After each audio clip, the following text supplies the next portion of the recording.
وآت المال علی حبہ، اب اس میں جو ترتیب میں نے کہا تھا، سب سے پہلے ذوی القربیٰ، اور اس میں اکثر و بیشتر ہم سے کوتاہی ہوتی ہے۔ دور دراز کے لوگوں کے ساتھ نیکی ہو رہی ہے، سگے بھائی کی بیوہ اور یتیم بچے جو ہیں وہ محروم ہیں، انہوں نے اس وقت یہ کر دیا تھا، یہ کر دیا تھا۔ ظاہر بات ہے کہ رشتہ داروں سے تو شکایتیں ہوتی ہیں، یہ تو ہمیشہ ہمارے مخالف رہے جی، ان کی ہم کیسے مدد کریں؟ اگر تو اللہ کے لیے دینا ہے تو پہلا حق ان کا ہے، اللہ کے لیے دیا ہے اگر تو اپنے اس نفس کی جو انتقام کا جذبہ ہے اس کو کچلو، اور جس کا سب سے پہلا حق ہے اس کو پہنچاؤ۔ ذوی القربیٰ والیتامى، جو بے سہارا رہ گئے، باپ کا سایہ نہ رہا، والمساکین، مساکین کسے کہتے ہیں؟ مسکنت کہتے ہیں کم ہمتی۔ آپ کو معلوم ہے آج کل ایک مرض کہلاتا ہے نیورستھینیا، آدمی دیکھنے میں ہٹا کٹا ہے، صحت مند ہے، لیکن اندر سے اس کی کوئی ہمت ایسے جواب دے گئی ہے کچھ کر ہی نہیں سکتا۔ وہ ہے مسکین، تو جو اپنے پاؤں پر نہیں کھڑا رہ سکتا اس وجہ سے کہ اس میں وہ ہمت کم ہو گئی ہے، وہ بھی مستحق ہے۔ وابن السبیل، اور مسافر۔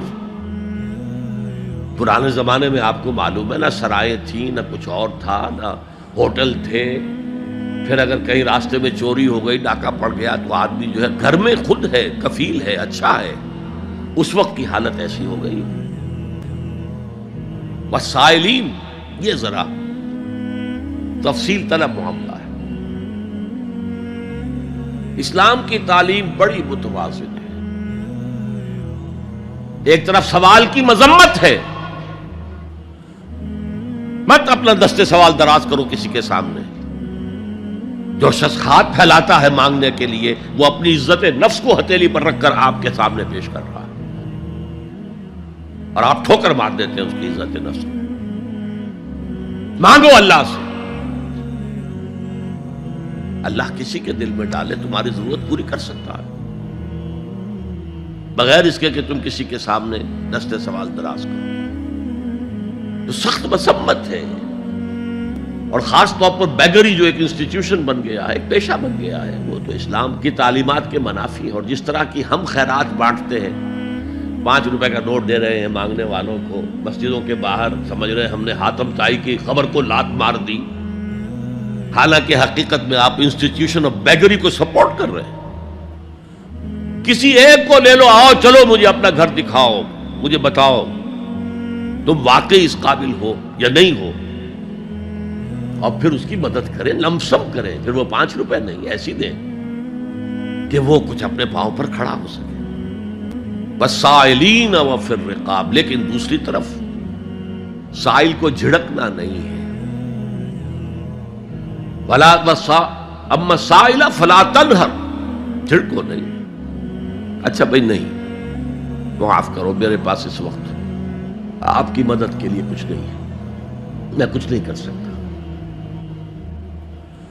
تو ان دونوں کے درمیان اصل میں معاملہ ہونا چاہیے، بلکہ یہاں تک بھی فرمایا سائل کو ضرور دو، چاہے وہ گھوڑے پر سوار ہو کر تمہارے دروازے پہ آیا، کیا پتا اس کی واقعی الجھن کیا ہے۔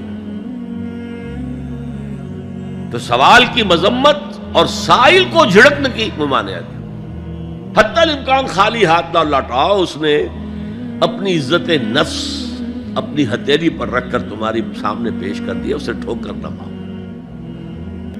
وفی الرقاب، رقاب جمع ہے رقبہ، گردن، فک رقبۃ او اطعام فی یوم ذی مسغبۃ یتیما ذا مقربۃ او مسکینا ذا متربہ۔ فک رقبۃ، کسی کی گردن چھڑا دینا۔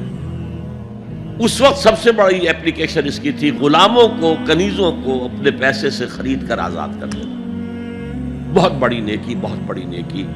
اور حضرت ابو بکر رضی اللہ تعالیٰ عنہ کے دفتر فضائل میں سب سے اونچا کام یہ ہے کہ جن غلاموں کو اور جن کنیزوں کو ستایا جا رہا تھا، دیئر اونرز دیئر ماسٹرز، ان کے آقا کو حق حاصل تھا، جو چاہے کریں ان کے ساتھ، قتل کر دے کوئی پوچھنے والا نہیں ہے۔ میں پہلے بھی عرض کر چکا ہوں، میری ملکیت ہے، جیسے میری بکری میری ملکیت ہے، میں نے اس کو ذبح کیا، گوشت کھا لیا، تم کون ہوتے ہو پوچھنے والے؟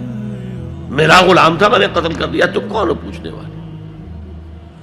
ان کو حضرت ابو بکر نے خرید کر آزاد کیا اور منہ مانگے دام دیے۔ حضرت بلال کے لیے امیہ ابن خلف نے اتنی بڑی رقم مانگی، حضرت ابو بکر نے کہا ٹھیک ہے لو۔